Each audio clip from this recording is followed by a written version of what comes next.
Judges cry like never before. Boy sings Hotel California. Studio lights blazed down on the stage, but for a moment the boy didn't notice them. His heart pounded in his chest like a trapped bird fighting to be free. He was just 16, dressed in a faded white shirt and black pants that had clearly been worn more than once before. His shoes were old and cracked, the laces uneven, and yet when he stepped forward, the room seemed to still. Something about him carried a quiet weight, a mixture of innocence and pain that made even the audience lean forward in silence. This was no ordinary audition. The judges had seen hundreds of hopefuls walk onto that stage, some polished, some nervous, some overflowing with confidence. But this boy was different. He clutched the microphone like it was his last lifeline. His name, he said in a trembling but steady voice, was Daniel. He came from a small village where music was not luxury but survival, where his mother sang to drown out the hunger in their stomachs and his father's absence left more silence than words could fill. When he announced his song choice, the judges raised their eyebrows. Hotel California. It was a classic, a song performed by legends, one that even professional singers often struggled with. The audience shifted in their seats, some curious, some doubtful. How could this fragile-looking boy attempt a masterpiece that had haunted the airwaves for decades? But Daniel's eyes carried something unusual. Behind the nervousness, there was a fire, an untold story aching to be released. The guitar began to play, the first familiar chords filling the vast hall. Daniel closed his eyes, and when he opened them again, he wasn't standing in front of judges anymore. He was back in the small wooden house he called home, where rain leaked through the ceiling and the wind whistled through broken windows. His mother's hands were rough from years of work, yet they still stroked his hair when he cried. He remembered the nights she hummed softly, promising that one day his voice would take them out of poverty. That promise echoed in his chest as he took his first breath and began to sing. His voice was not loud, not perfect, but it was raw. Every note carried weight, every lyric poured out like confession. The words of Hotel California became something more than music, they became Daniel's life. He sang about being trapped, about beauty that was haunting and freedom that always seemed out of reach. The audience fell into silence. The judges, seasoned and skeptical, felt their throats tighten. They had expected another imitation, but what they heard was truth. Halfway through the song, Daniel's voice cracked, not from weakness but from emotion. For a second, he closed his eyes as tears welled up. He remembered his little sister, Maria, who would sit by the window every night waiting for their father who never returned. He remembered promising her that one day, when his voice touched the world, their father would hear it and realize what he had lost. That pain poured into the song like fire through dry wood. By the time Daniel reached the chorus, something happened that had never occurred before on that stage. One of the judges, known for his stern and unshakable demeanor, covered his mouth with his hand as tears spilled freely. He tried to compose himself, but the rawness of Daniel's performance broke every wall. Another judge leaned forward, whispering, "My God, this boy isn't just singing. He's living it." The audience erupted, not with applause, but with silence so deep it felt like prayer. Daniel held the final note, his body trembling, his voice carrying every ounce of struggle, every hunger, every lonely night, every unspoken dream. And then, silence. A silence so thick it pressed down on everyone in the room. The boy lowered the microphone, breathing heavily, tears rolling down his cheeks. For a moment, he looked small again, like a child who had given away the last piece of his soul and was waiting to see if it mattered. Then the room exploded. The audience rose to their feet, clapping, shouting, crying. The judges stood too, their eyes wet, their hands pressed to their chests. One of them reached for the golden buzzer, the button that symbolized not just approval but destiny. With a trembling hand, she slammed it down. The sound echoed like thunder, and golden confetti rained from above, covering Daniel in a shower of light. He looked up, his lips trembling into a smile, and whispered softly, "Mama, this is for you." Behind the stage, his mother clutched her daughter tightly, both of them crying uncontrollably. They had traveled miles they could not afford, borrowed money they did not have, and risked everything for this moment. To see Daniel bathed in gold, to hear the world finally acknowledge the gift that had been hidden in poverty's shadow, it was more than victory. It was freedom. But Daniel's journey was not over. Success came with challenges. Overnight, he became a sensation. Newspapers wrote about the boy who made the judges cry. Videos of his audition spread across the internet, reaching millions. Strangers from across the world left comments, saying his voice healed them, saying they saw their own struggles in his song. Yet fame was not easy. With the spotlight came pressure, expectations, and doubt. People whispered that his first performance was a miracle he could never repeat. They said he would be a one-song wonder. Daniel fought with himself every night. Could he truly stand on stages where legends once stood? Could a boy who once sang to chase away hunger carry the weight of the world's gaze? His mother reminded him of his promise, that his voice was not about perfection but about truth. "Sing like you are telling your story," she said. "That is what people hear." So Daniel returned to the stage, again and again. Each time, he sang not just to impress but to survive, to prove that the boy from the small village had something the world needed.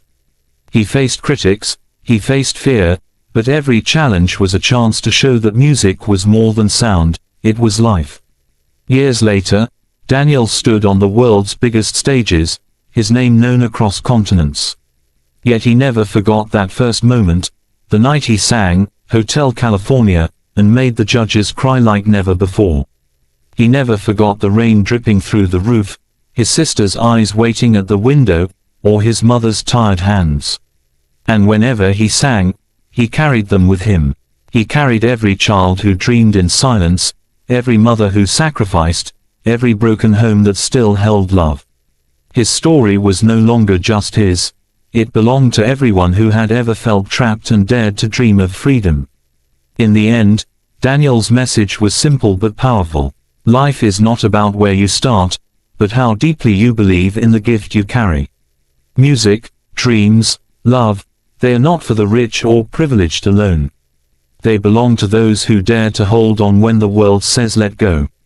That night, when the judges cried like never before, it was not because a boy sang a song. It was because, through him, they remembered what it means to feel, to hope, to be alive. And Daniel, the boy who once sang to heal his own wounds, became a voice that healed the world. Daniel's journey did not begin under bright lights or before roaring crowds. It began in the quiet corners of a village where dreams were fragile things, easily broken by poverty and circumstance. His earliest memory of music was not of radios or television, but of his mother's voice.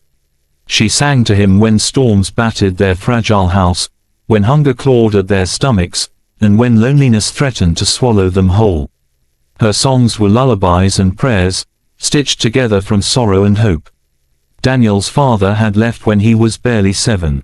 One night, without warning, without goodbye, he walked away and never returned.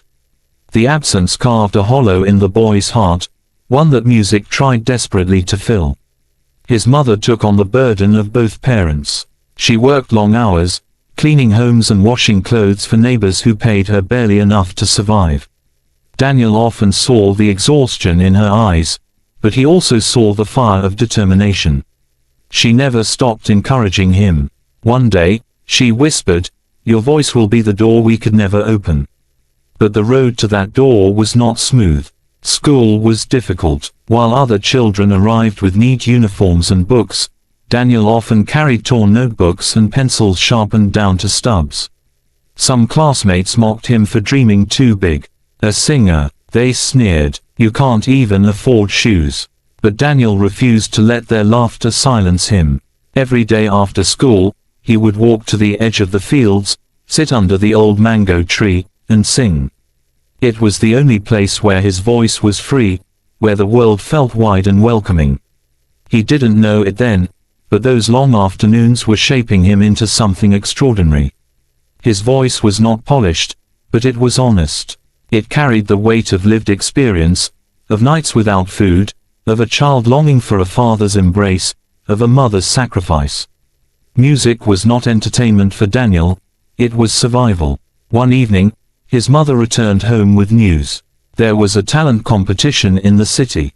The grand prize wasn't money, but something greater, an opportunity to sing before judges who had the power to change lives. Daniel's heart pounded. The city was far, and they had no money for travel. But his mother, with quiet determination, began saving every coin, every scrap. She skipped meals, worked double shifts, and sold the little jewelry she had left. When Daniel protested, she silenced him with a smile. "This is your chance," she said. "Don't let fear steal it from you." The day of the audition arrived. Daniel, nervous and trembling, held his mother's hand tightly as they boarded the bus. It was crowded, noisy, and uncomfortable, but Daniel barely noticed. His heart was in his throat, his mind rehearsing every line of the song. His sister, Maria, hugged him tightly before he left. "Sing for all of us," she whispered. He promised he would. The city overwhelmed him, the towering buildings, the busy streets, the endless faces. The audition hall was even more intimidating. Hundreds of hopefuls stood in line, each with dreams just as desperate as his own. Some wore expensive clothes, carrying guitars and polished shoes. Daniel stood among them in his faded shirt and worn-out pants, clutching nothing but his mother's faith. When his turn finally came, his knees felt weak. The stage was larger than anything he had ever imagined. The judges looked intimidating, their faces unreadable. The lights were blinding. He wanted to run, to hide, to disappear. But then he remembered his mother's words, "Sing like you are telling your story." So he did. The first notes of "Hotel California" escaped his lips, soft but steady. The crowd, which had been restless moments before, stilled. His voice wrapped around them, weaving sorrow and hope together. He wasn't just singing lyrics, he was confessing his life. Every line carried a piece of him, his father's absence, his mother's sacrifices, his sister's innocent faith. His trembling turned into strength. By the time he reached the chorus, his voice soared, breaking barriers between him and everyone listening. And then came the crack, the moment when his voice faltered under the weight of emotion. For a second, silence threatened to swallow him. But instead of breaking him, it deepened the moment. His tears fell, his voice raw and unguarded, and that honesty was what shattered the judge's composure. The sternest judge, famous for his cold critiques, pressed his hand against his mouth, fighting back sobs. Another judge whispered, "This boy is a miracle." Even the audience, strangers from different lives, felt as though they were part of Daniel's story. By the time he finished, the entire hall was on its feet. The golden buzzer was struck. Confetti rained. Daniel stood in the middle, stunned, his tears mixing with the golden light. For a moment, he was no longer the boy from a forgotten village. He was proof that pain could be transformed into beauty, that truth could shake the world. But this was just the beginning. The days that followed were overwhelming. Overnight, Daniel's performance went viral. Millions watched the video online, leaving comments that poured out their hearts. People said they hadn't cried in years until they heard his voice. Soldiers overseas wrote that his song reminded them of home. Parents said he gave them strength to keep going. His story was no longer his alone, it belonged to everyone who had ever struggled, who had ever dreamed. Yet fame brought pressure. The next round loomed ahead. Everyone expected him to outdo himself. Critics whispered that lightning never strikes twice. Some said his voice was too fragile for the long run. Daniel lay awake at night, staring at the ceiling, fear gnawing at him. What if his first performance had been a fluke? What if he failed? One night, his mother found him sitting alone, his guitar across his lap, silent tears staining his cheeks. She sat beside him and took his hands. "Daniel," she said softly, "your voice is not about perfection. It is about truth. As long as you sing with truth, you will never fail." Those words carried him forward.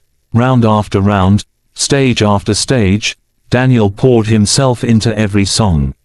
He sang not to impress, but to tell stories, stories of love, loss, hope, and redemption. And each time, the world listened. Years later, when he stood on the grandest stage, singing before thousands, Daniel looked into the crowd and saw his mother and sister smiling through tears. He realized then that he had fulfilled his promise. His voice had become the door they could never open, the bridge from poverty to possibility. And in every note, he carried the memory of the boy who once sang beneath the mango tree, the boy who dared to dream when the world said he shouldn't. Because Daniel's story was never just about a song. It was about faith, about family, about the unbreakable power of dreams. And that night, when the judges cried like never before, the world remembered that music is not just heard, it is felt.